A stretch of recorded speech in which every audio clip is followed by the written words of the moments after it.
No one ever tells you this when you get stuck, but it's actually possible to over-focus on finding the right answer. Like, what am I supposed to do next? We can find ourselves searching, watching what everyone else has done. But the truth is, before you can get to that answer, you need to back up and look for the right question. Coming up next on the Successful Women Think Differently podcast, I am sharing my favorite coaching questions to get you unstuck whenever you're trying to figure out how to handle just about anything you're faced with.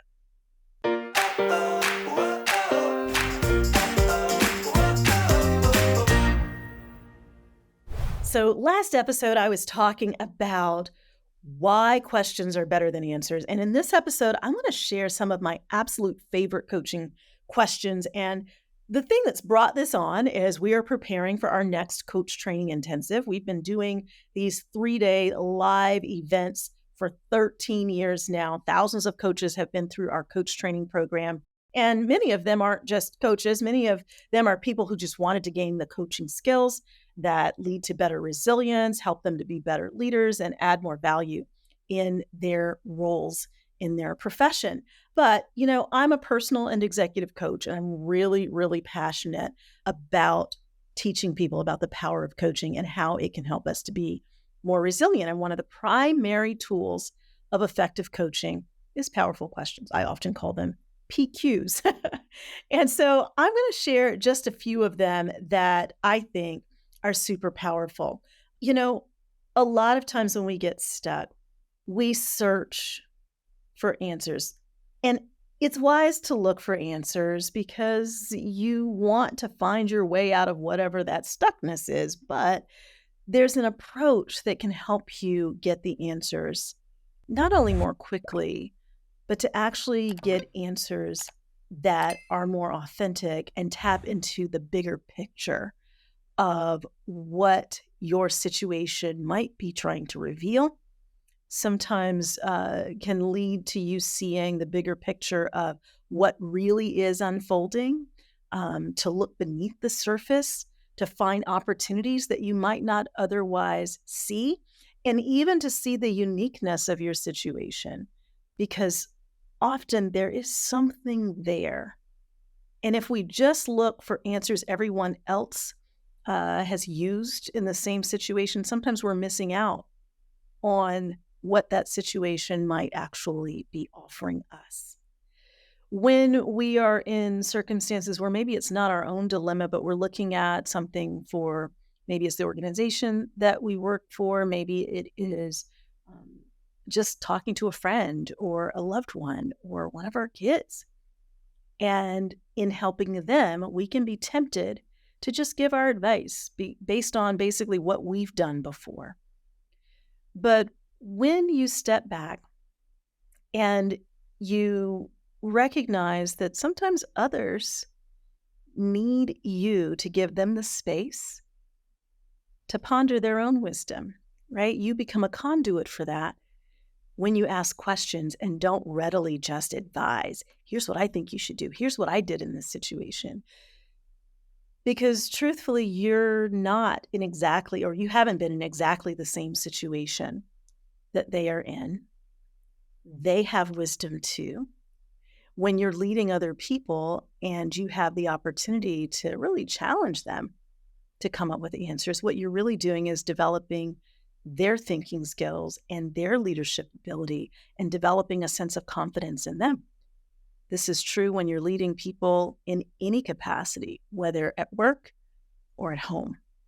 And so the power of questions cannot be underestimated, whether we are using those to coach others or we're using them to coach ourselves. All right, so let me get to these questions that I have found to be some of my favorites, because not only have they gotten me unstuck, but I have watched these questions get others unstuck again and again and again. Well, here's the thing. I have found that questions often increase our motivation, our sense of ownership of the answer, because when you ask a question and you dig deep and you come up with your answer, you own that answer. And so it is really powerful when you just create the space, a little quiet, to just kind of ponder. You sometimes don't have the answer to the question right away, but it is getting you thinking and moving in the right direction and considering options that maybe you haven't considered before. All right. So, one of my absolute favorite questions, and there's two variations of this, so I'll give you both. The first one is, what do you want? What do you want? That is perhaps the simplest question, but it's powerful because it is simple. And because oftentimes we just get off track when we're dealing with a problem, a challenge, something that has us stuck, we can lose sight of basically the vision of what we actually want out of this situation. So I'll give you an example. Um, Oftentimes over the years, as I've coached people, they might be dealing with a situation in a relationship and they're frustrated. They're frustrated at what the other person is doing or not doing. They are frustrated at what they're giving compared to what the other person is giving. They're frustrated with perhaps a particular behavior or a boundary that's not being honored. And so they just keep focusing on what the other person needs to change. And as they continue to focus on the obstacle, that obstacle feels bigger and bigger and bigger. And the emotion that they feel, especially if it's negative emotion, gets bigger and bigger and bigger. And the questions become things like, why are they always like this? And then they start thinking about all the other examples of when this person has done this similar thing. Are you there? Is there somebody you might have in mind right now that maybe they're aggravating or frustrating you? When you ask, what do you want? What is that vision of the relationship?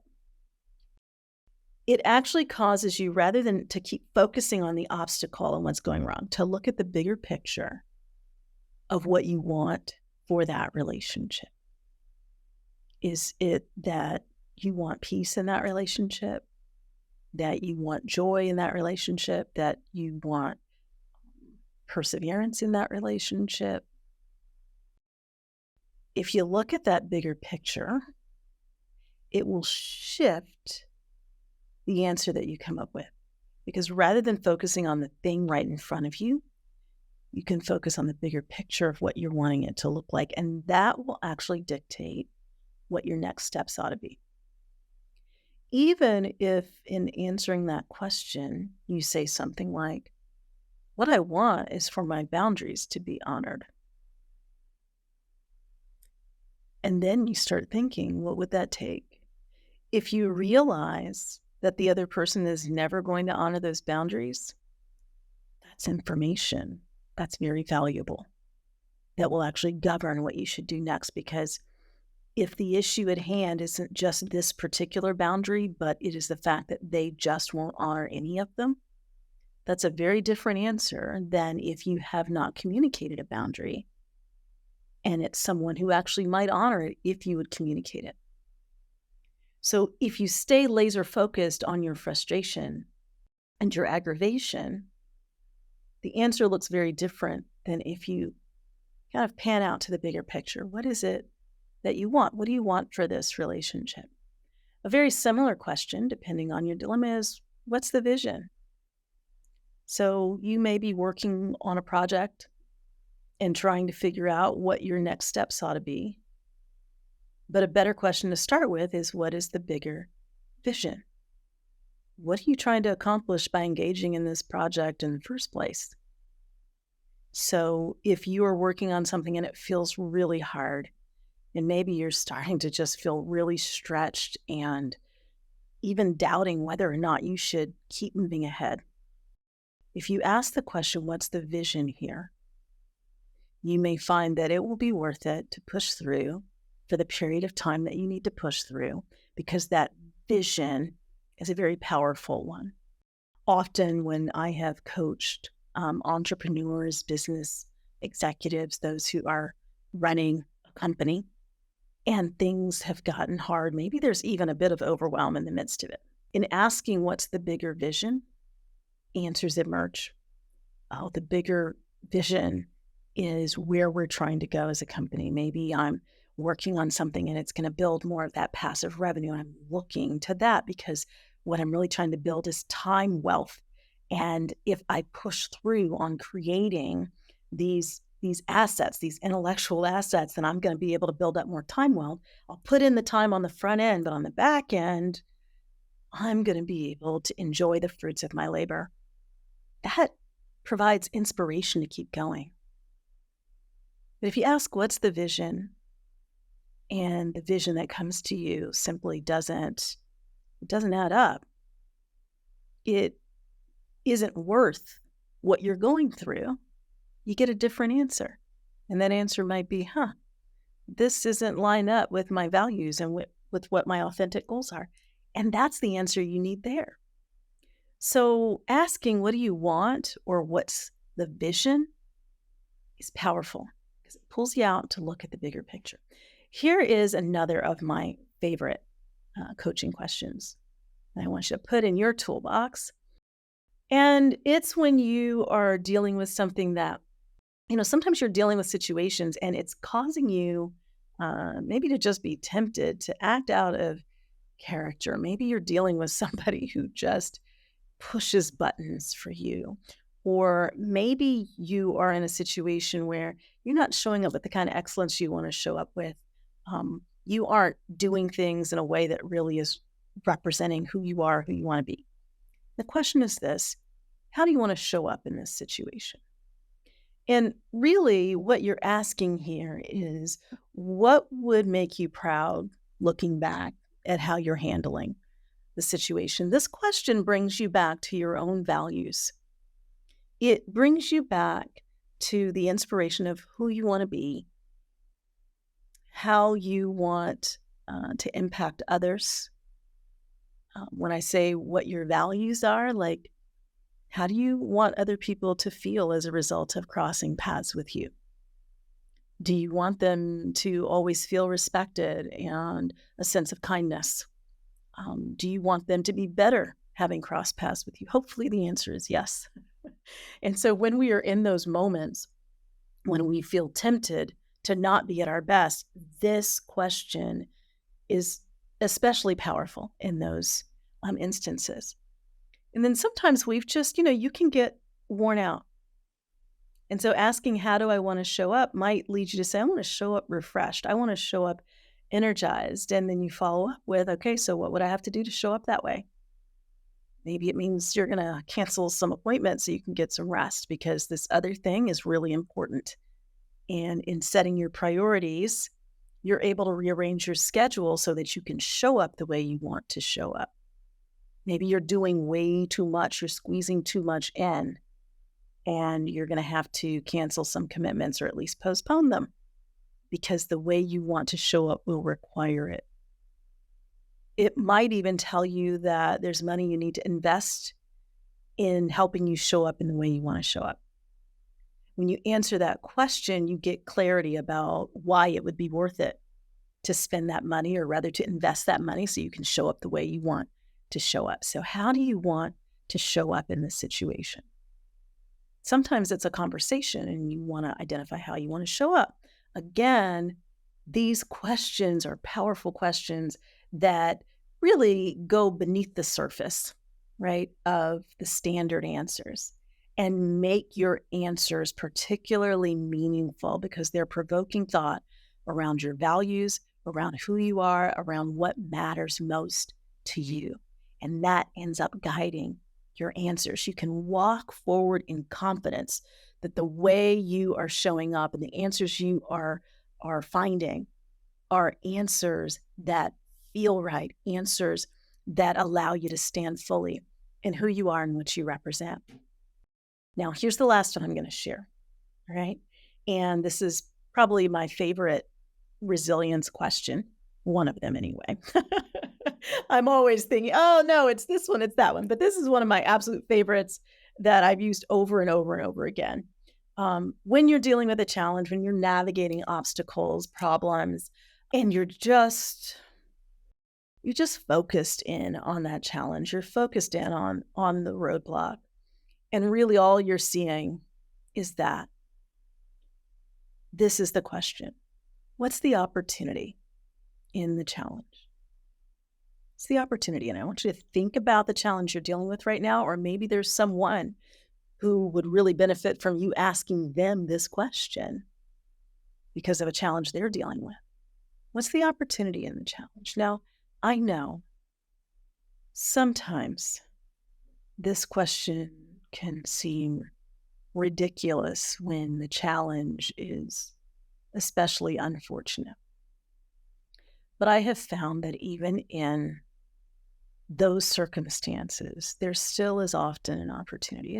It might not be an opportunity that you would, you would ask for that challenge to come along so that you could have the opportunity. But since the challenge is there, there's still an opportunity in it.